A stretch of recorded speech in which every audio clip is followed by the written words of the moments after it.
Hello mga idol, karon magluto tag isda nga pinirito atong sabawon. Muna mga idol, sagulan na itong mga dahon-dahon, udot sa kalabasa o udlot sa kamuti. Muna mga idol, jijing na nga isda pinirito. Pulaan naman ta, ato na pong sabawon. Pabukal ta daag tubig, load na to ang pinirito nga jijing, butang na itong asin. Kasimpol mga idol.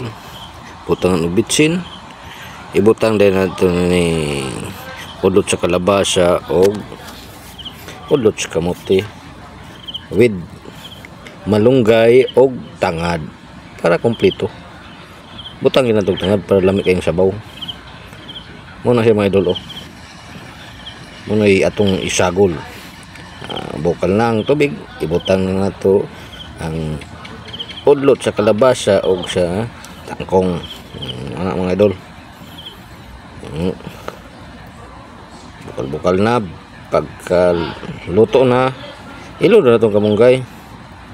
Pag doon na sa mga kamunggay mga idol, taod-taod na haon na kayo malata ng kamunggay.